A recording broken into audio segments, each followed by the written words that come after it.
So right now, there's this pot of soup that we're cooking, and you're adding different ingredients in it. You don't want to bring down the name of the family, and you want to lift the family up because we're a society that believes that it takes a village to raise a child. You always out hear about the shame and disgrace you might bring to the family with your actions. There's a level of toughness that coming from Nigeria affords you. I guess it will start from how you came to the United States. I didn't come to the United States like a DeVito of the world. I came to the United States with, don't think I have two briefcases. I think I only had one and maybe $250 to my name. So they'll give me money for food, but the money for food, I'll keep it just so I can buy candle. Because I know there won't be electricity. I might need to study. So you know what? Whatever I think I'm doing right now, I'm privileged, I'm opportune, I'm blessed. There is so many people that didn't have that opportunity. The opportunity I have right now, there is at least 500,000 people in Africa, any country in Africa, that will willingly, happily take it away and do times two of whatever I think I'm doing. No, so I do have a father. I had a father then that also believed in the rod, I believe in the rod. you know.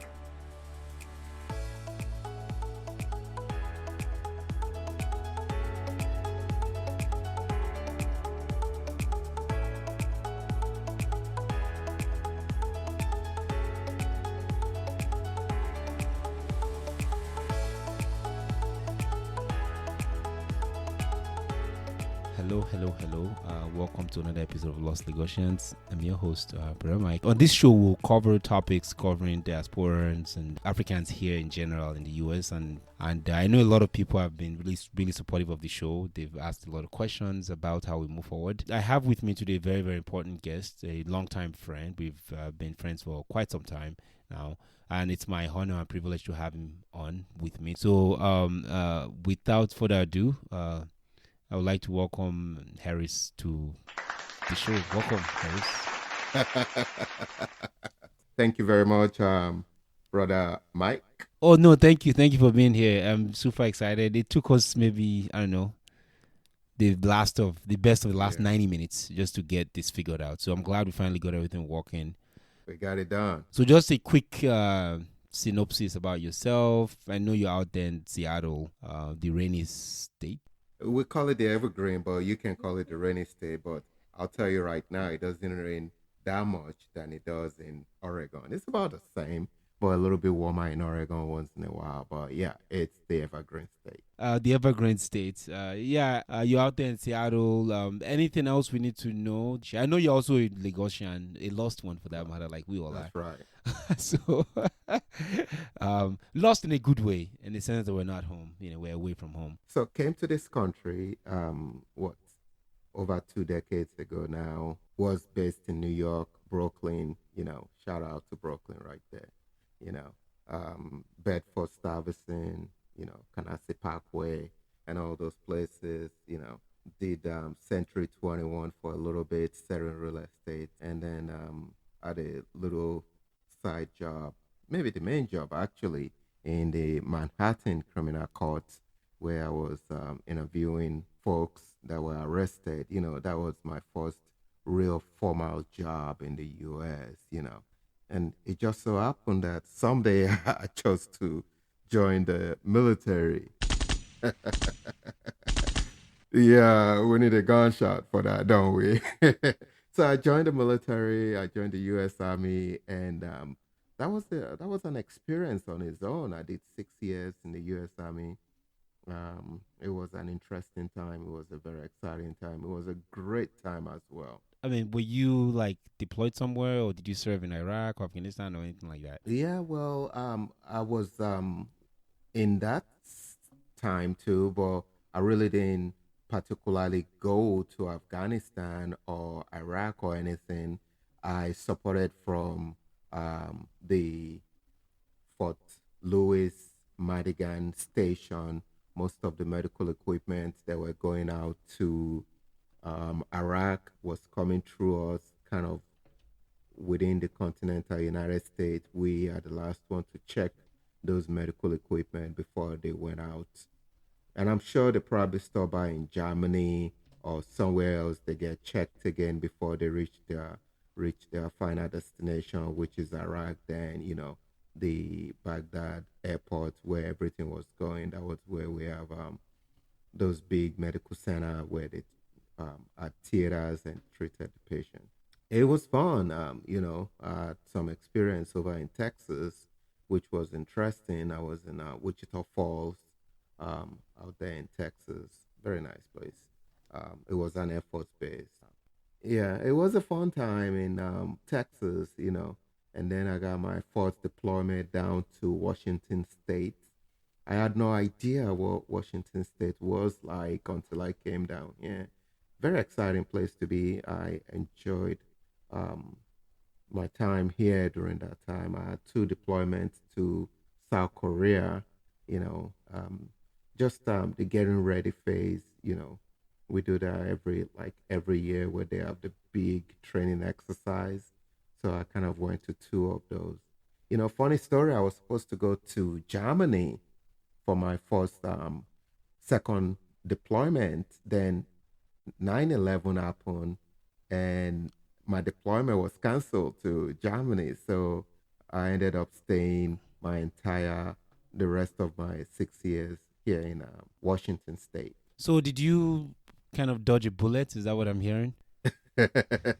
you know, um, funny story was I wanted to go to Germany because then my soon to be wife, or my wife then, was in London. So the plan was go out there, you'll be close, you'll be able to see her more frequently and stuff. But she ended up here anyway. So. So as we kind of talk about the military a little bit, like how does, I mean, again, going back to Nigeria, in terms of artillery and preparation and whatnot, I mean, how would you compare and contrast just from an insider's point of view?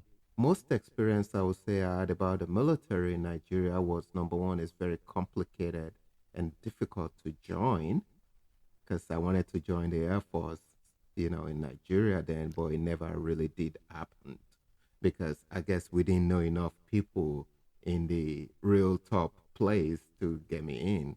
So, you know, so I was shocked when I got here and somebody told me, "Hey, you look so sharp. You can join the military." I was like, "What are you talking about?" And he gave me a test. They called the test the ASVAB test. And, my sciences were good, my maths were good. And it was like, wow, this is awesome. You should go to the MEPS station. MEPS station is the big recruiting station. And then I took the test again. Still did good. It was like, engineering would be great for you, dude. You know. So, but to finish that question about comparing the one in the US to Nigeria, the most important idea I had about the military in Nigeria was, the youth corps, the paramilitary service. Oh, the NYSC. The NYSC, yeah. So during the NYSC, I served in Imo State in Owerri, Obinze barracks right there. Hmm. And, the culture was very good. The training was fierce, but I didn't know how much. But it's different compared to here. One thing I noticed is we train a lot here. We train a lot, you know. So that's the most I would say about that. So I had a bit of a brush with the military as well, and I think you might know of this as well. I went through MEPS and all that, and I feel kind of shy to say this. So I feel like shy to admit this, but I was about to get to go over to the boot camp. I got to a point where I was about to be deployed to boot Right. camp. I got cold feet and I just didn't want to do it anymore. So I came up with something. Normally there are some things you're not supposed to say. Once you say it, they'll be like, oh my god, like medical, we Right. did the Right. MEPS, went through MEPS and all that. So I just came up with something because I was like, I don't think I want to do this, I was supposed to be leaving like the following Saturday or something. You all meet at 4 a.m. somewhere Mm-hmm. at the airport, and then they'll fly you down to your boot camp. But I got COVID, and to me that's in a way makes me think that to be in the military or someone as yourself, you have to have a lot of courage. I didn't have the courage. I didn't have the courage to follow through, even though I'd done all the medical, I've done everything. I was just about to get shipped off, Right. and I was like, I don't think I want to do this. And my recruiter, I think he was so disappointed, and he was really gracious. He was like, okay, fine, if you don't want to do it, it's okay. And they kept my file for like a year. Let me tell you a little bit of what you missed, right? My recruiter was great, awesome, right there in Brooklyn. It prepped me and got me ready in 1999, and then there was a session to go in February 2020, 2000. 2000. So, yeah. So we all gathered the day of ship out. It was supposed to go to Missouri, Fort Leonard, Missouri. Everything was fine. Got my flight, took my trip, landed in Missouri, and then the boss picked us up at the airport. We were still at our, civilian clothes and everything. Life was good, it was just cool. Everybody was lollygagging, hanging out. And immediately we switched over into the military post. And the bus stopped at our final stop. There was a big divide. Everything changed. At that point in time, these guys and girls that I now end up knowing as drill sergeant comes into the bus with stern face, straight voice, and it is in your face command. Wow. That is the point where things just change for you. And the story after that is this is it. Wow. Yeah, and then haven't gone through that, just to switch gears here, haven't gone through that. I think coming out of that, how does that like mentally prepare you? So I feel like there are two different things here, right? The first one is coming from Nigeria, you have that mental preparation, but I think the military gives that layer. So I guess my question is, does that help you in a way? Is that does the Nigerian experience help you be a better, school of hard knock person while you're in the military? Yeah, there's a level of toughness that coming from Nigeria affords you, and knowing that, okay, what do you do? Quit. Growing up, remember what happens to quitters. You quit in a fight, you cry back home. What happens to you? You get spanked again and sent back out. To go get some more beating or win this time. So the attitude is never to quit. Although from day one it was like, wow, this is different. But you just gotta go with it and continue to go with it. I think the mental torture for me was not the physical activities and the training. It was more of the fact that I was in the midst. Because I had a green card when I joined, I could not join as an officer. I had to start as an enlisted. Oh, okay. I did get a good bonus. Yeah, I got a good bonus for joining as an enlisted, financial bonus. But, the level of people you are training with are kids that just came out of high school, and you got, coming from Nigeria, a bachelor's degree under your belt. So there are some divide there that you have to constantly just swallow your pride and just dig in. Yeah, and the mental toughness and mental preparation, that's something I also experienced when I went through MEPS, At the time, I already had a bachelor's too. So, and you have kids just out of high school, just kids, just didn't know, they didn't even know how to tie their shoes. Yeah. They were talkative and just, this is their country, whatever. But I think for me, I had that mindset that I knew what I wanted and I knew what I was going for. So I think in general, as a Nigerian, there's a lot of, most of us, like, we have this target. This is what we're going after, and we're going to go do, we're going to go, So it's that spirit of decisiveness, or that spirit of, I want to get this, I want to get it done.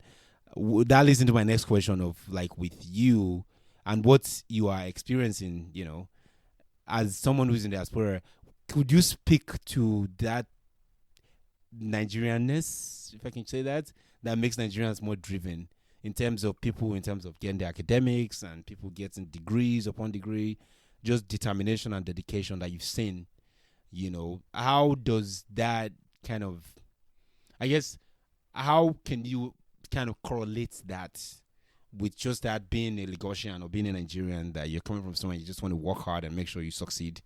How does that correlate? I guess it will start from how you came to the United States. I didn't come to the United States like a DeVito of the world, Yeah, right. Yeah. I came to the United States with, I don't think I have two briefcases. I think I only had one. Wow. And maybe $250 to my name. And it was all cash. It was all cash too, Yeah. So it's like, things were even good then. It was just about to start getting horrible, because I think I missed the Abacha time in Nigeria. And because of the fact that, you went through school in Nigeria, primary education, secondary education, and going through the secondary education, I think that's where you really learn a lot of your toughness, because the way you study is unique to reading with lanterns, with lamp, kerosene. And if you are driven, at times it's flashlight. If you are driven, and I love to read at night, and I'm doing calculus, I'm doing maths, I'm doing science, and in the middle of the night and going. Why? Well, because, I really wouldn't ever describe myself as extremely brilliant or anything. I'm just dedicated to whatever craft I want to be in. So if it takes somebody like you, smart guy, 20 minutes to get something, it might take me 4 hours. But one thing I know is I'm going to get it. And I'm going to work to make sure I get it.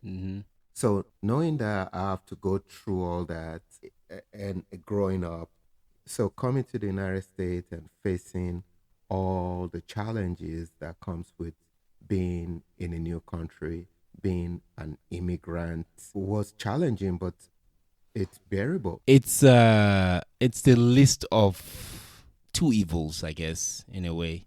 I said why earlier because I also did something similar, whereby, candle. I'll save money on candle. So they'll give me money for food, but the money for food, I'll keep it just so I can buy candle.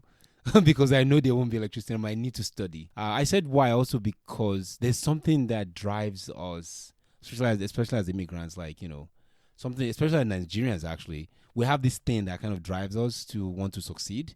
So even though, what you said earlier, like you're studying at night, you're burning the night candle, and I'm wondering, what if you didn't do that? What's the worst case that could have happened? Well, what is the worst case that could have happened? You've never been told growing up, maybe in our time, that whatever you do it for you. You always out hear about the shame and disgrace you might bring to the family with your actions.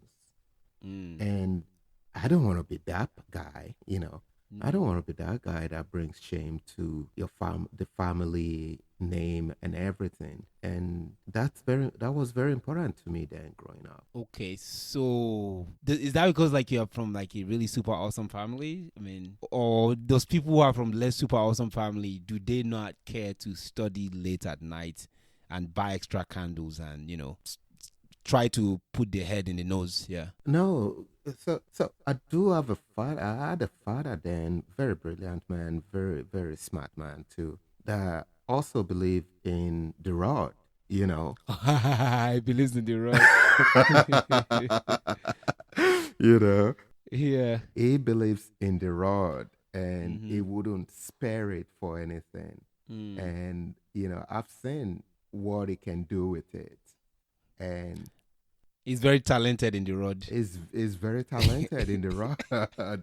And what you got your choices: Mm-hmm. face the books or face the drum. And I rather face the books, and you know just to maintain the status quo of and sustaining my back.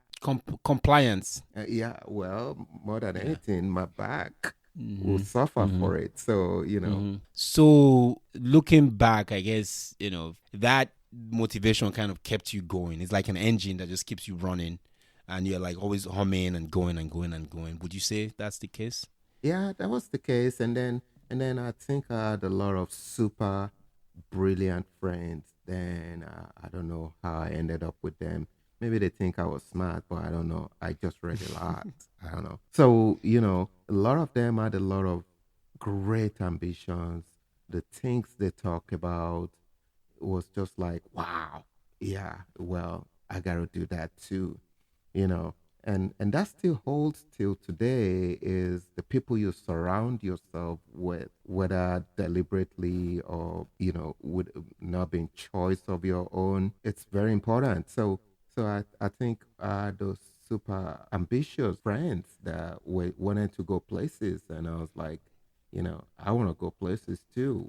What do I do? No, no, thank you. So right now, I mean, there's this pot of soup that we're cooking, for lack of a better term, and you're adding different ingredients in it, which I feel like most of us here, I always tell people, my white counterparts, like, you have the brightest and the best who left Nigeria, because to leave Nigeria, it takes a level of smartness or ingenuity to be able to do that. So by that, I mean, when I say ingredients, I'm talking about like your family. That's like a piece of it. You don't want to bring down the name of the family. And you want to lift the family up, because we're a society that believes that it takes a village to raise a child. So that's one piece of it. Then also there's a corporal punishment aspect, whereby if you don't, kind of behave properly, your back is not spared. Then there's also the issue of the friends. You have good friends, and you select, like, you be very selective about your friends. So as we are wrapping things down here, I think what I want to ask is that, how does all these three things here that you've identified, how does all of this transpire into today? Because I've known you now for maybe 10 years or something, and as long as I've known you, you've also been super dedicated. Granted that all those ingredients are still not present necessarily in every sense of the word. So, what exactly is it that makes Nigerians like yourself, even today, still as driven as they were when they were, burning the night candles and studying extra when nobody else was looking? Well, I'll tell you one thing, and I say that to myself all the time, that the opportunity I have right now, there is at least 500,000 people in Africa, any country in Mm, Africa, I like that that. will willingly, Yep. happily take it away and do times two of whatever I think I'm doing. So you know what? Whatever I think I'm doing right now, I'm privileged, I'm opportuned, I'm blessed. There is so many people that didn't have that opportunity. Yeah, I like that. And, that kind of, I like, just kind of how we're wrapping this up with the point of gratitude, just being grateful and thankful for the opportunity. Just even life itself is a gift. So that's definitely one, to take away from this episode. Do you have any parting or final thoughts or final words for our audience today? Well, I think this is great. It's good to get this going and get it started. We've known each other now for what, over a decade Yep, now, it yep, feels yep, yep. like. And we've always had, I don't know how we come up with what we talk about, but we do anyway. And I hope we have some time to get some conversation going. We always have those tea that we brew at my place. But this time around, you brew your tea at your place, I'll brew my tea at my place, and we'll keep this going. Yeah, I love it. No, thank you so much. Thank you again for the opportunity. I want to thank Harris for being here today. It's been awesome to have you. It's a pleasure of mine, and also for the audience. You will be hearing more of this this gentleman here. Definitely, you'll be hearing him more of him. Other than that, I just want to say thank you all for listening to this episode. It got a little bit deep there for a minute, and then somehow we're able to pull it out again, and keep the light part going and keep it lighthearted. So thank you for listening. Please share, comment, subscribe. We're now on YouTube, so it's not just the podcast only. We're also on YouTube. If you wanted to share, please go ahead and do that. You can also subscribe to our channel on YouTube. Feel free to comment if there's any questions, if you'd like to reach. Also, you can follow us at Lost Lagosians at Twitter. You can also send an email to lostlagosians@gmail.com. Other than that, I'll see you in the next one, and we'll talk to you later. Bye now. Bye.